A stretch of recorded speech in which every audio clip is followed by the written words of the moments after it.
Welcome back to my channel. நான் உங்களுடைய தமிழ்செல்வி பேசுகிறேங்க.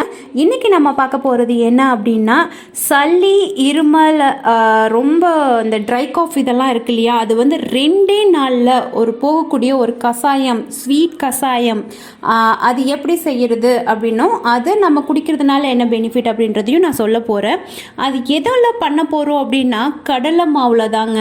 இந்த கடலை மாவா இது என்னது, ஒரு அழகு பொருளுக்கான ஒன்று, இதை வச்சு எப்படி சளி இருமலை போக்குறது அப்படின்னு கேட்குறீங்களா?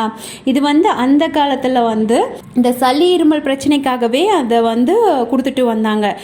இது வந்து கடலை மாவு ஜீராவாக காய்ச்சி அதை குடிச்சிட்டு வந்தாங்க. கடலை மாவு ஜீரானா என்ன அப்படின்னு கேட்குறீங்களா? கடலை மாவு வந்து நெய், பால், மஞ்சத்தூள், மிளகுத்தூள், ஏலக்காய் ஆகிய பொருள்கள் எல்லாம் கொண்டு இந்த கடலை மாவு ஜீரா தயாரிக்கலாங்க. இது ஓரளவு கெட்டியான பதத்தில் தான் இருக்கும். இந்த ஜீராவை நம்ம ஒரு முறை குடித்தாவே ஓரளவு நிவாரணம் கிடைக்கும். ஃபஸ்ட்டு நாள்லேயே ஒரு 2 days to 3 days வந்து ஒவ்வொரு நாளும் ஒவ்வொரு டைம் மேக் பண்ணி குடிச்சிங்கன்னா, அட்லீஸ்ட் 2 days இதை மேக் பண்ணி குடிச்சிங்கன்னாவே இந்த சளி இருமல் வந்து இருக்காதுங்க, முழுமையாக சரியாகிவிடும். இதில் உள்ள மஞ்சள் இருக்கு இல்லையா, நம்ம மஞ்சள் அதில் வந்து குர்குமின் என்னும் பொருளை ஆன்டிசெப்டிக் பண்புகளை கொண்டு இருக்கிறதுனால நம்ம இருமலை வந்து விரைவில் குணமாக்குதுங்க.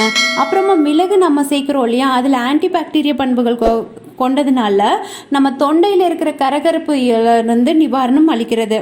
இந்த கடலை மாவு மற்றும் பால் இருக்கு இல்லையா, அதை சேர்க்கும் போது நம்ம வந்து நைட்டு வந்து ஒரு நல்ல தூக்கத்தை பெறலாங்க.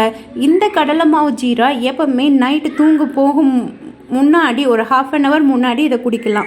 இதை குடிச்சிங்க அப்படின்னா உங்களுக்கு நிம்மதியான தூக்கம், அதுக்கப்புறமா இந்த சுவாச பிரச்சனை, இந்த மூக்கு அடைக்கிறது அந்த மாதிரியெல்லாம் இருக்காது, தொண்டை வலி இருக்காது, ஃபீவர், கோல்டு இதெல்லாம் இருந்தால் நெக்ஸ்ட் டே உங்களுக்கு இருக்காதுங்க. இந்த கடலை மாவு ஜீரா வந்து எப்படி தயாரிக்கலான்னு பார்க்கலாங்க. இதுக்கு தேவையான பொருள் அப்படின்னு என்னன்னு பார்த்துக்கிட்டிங்க அப்படின்னா, இந்த கடலை மாவு ஒரு 2 ஸ்பூன்.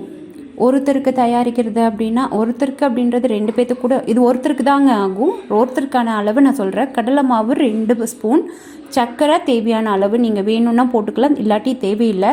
பால், நெய் வந்து ஒரு 2 டேபிள் ஸ்பூன் வேணும். மஞ்சள் தூள் கொஞ்சமாக, மிளகுத்தூள் கொஞ்சம், காரத்துக்கு ஏற்ற மாதிரி நீங்கள் போட்டுக்கலாம். அப்புறமா இந்த ஏலக்காய் வந்து நான் சர்க்கரையில் போட்டு பொடி பண்ணி வச்சுருக்கேன். ஸோ இது தாங்க இதுக்கு தேவையான பொருள்.